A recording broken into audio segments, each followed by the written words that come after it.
राहुरीचे police ठाण्यात गेले 2 ते 3 वर्षात 6 ते 7 पोलीस अधिकारी यांना आपला कार्यकाळ अनेक वादग्रस्त घटनांमुळे टिकवता आला नसल्याची खंत त्या पोलीस अधिकारी व राहुरीच्या जनतेला वाटत असताना 1 वर्षाचा कार्यकाळ व्यवस्थित टिकवला व आपली पाठ थोपटून घेत असलेले पोलीस निरीक्षकाने राहुरीच्या सर्वसामान्य जनतेसाठी व पोलीस ठाण्यात पाऊल टाकणाऱ्यांसाठी एक अजब फतवा काढल्याचे समोर आले आहे। स्वागत कक्षाच्या नावाखाली पोलीस निरीक्षक संजय ठेंगे यांनी पोलीस ठाण्यात प्रत्येक नागरिक व राजकीय, सामाजिक, शैक्षणिक, वकील, पत्रकार आदी येणाऱ्या लोकांची नावे, पत्ता व मोबाईल क्रमांक घेण्यासाठी एक पोलीस कर्मचाऱ्याची ड्युटी लावली असल्याचे दिसून येत आहे। गुन्हे संदर्भात माहिती घेण्यासाठी आलेल्या पत्रकारालाही नाव, पत्ता व फोन नंबर घेण्याची शक्कल लढवली जात आहे। हा प्रकार होणाऱ्या काही मोठ्या घटनेशी निगडित तर नाही ना, असा प्रश्न उपस्थित केला आहे। हा प्रकार म्हणजे जखम डोक्याला आणि विलाज पायाला असे म्हटले तर वावगे ठरणार नाही। राहुरी तालुका हा अहिल्यानगर जिल्ह्यातील सर्वात मोठे कार्यक्षेत्र ओळखला जाणारा तालुका म्हणून संबोधले जात आहे। नुकताच पोलीस निरीक्षक संजय ठेंगे यांनी त्यांचा 13 महिन्याचा कालावधी पूर्ण झाला आहे।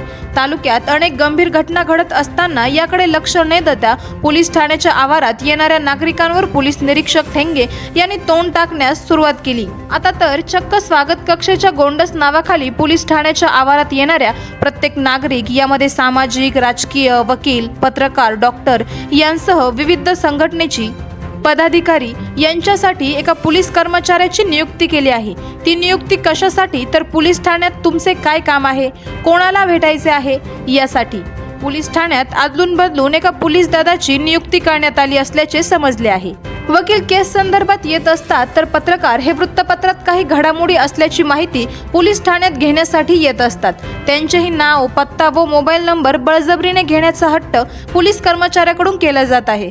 यावर पत्रकार यांनी माहिती विचारली असता साहेबांचा आदेश असल्याचे सांगण्यात आले।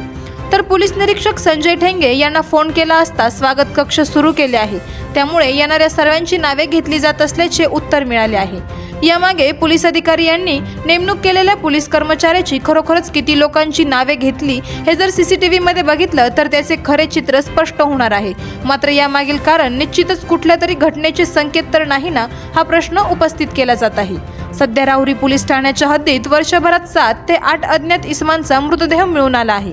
मात्र या गंभीर घटनेकडे पोलीस अधिकारी यांना लक्ष घालण्यासाठी वेळ नाही। यांसह तालुक्यातील कोणत्या ठिकाणी काय होईल याचा नेम राहिला नाही।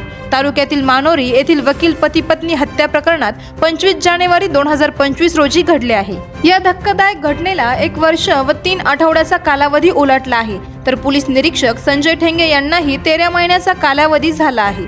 या कालावधीतील वर्षभरात दुचाकी चोरी, गंठन चोरी, मुलींचे अपहरण, घरफोड्या, शेतकऱ्यांच्या मोटारी चोरी, नगर मनमाड राज्य महामार्गावर कायम वाहतूक ठप्प, यामध्ये सर्वात महत्त्वाचे म्हणजे वाळू तस्करीवर ठोस कारवाई केली नसल्याचे बोलले जात असून या अवैध व्यवसायाला खतपाणी घालण्याचा प्रकार सर्रासपणे होत असल्याची चर्चा नागरिकांमधून होत आहे। आवाज जनतेचा न्यूजसाठी प्रतिनिधी चंद्रकांत जगधने। करायचा आहे लाईव्ह कार्यक्रम किंवा आहे कसले आंदोलन, जनसामान्यपर्यंत पोहोचेल आपला हक्काचा आवाज, आवाज जनतेचा। बातमी व जाहिरातीसाठी संपर्क करा स्क्रीनवर दिलेल्या नंबरवर।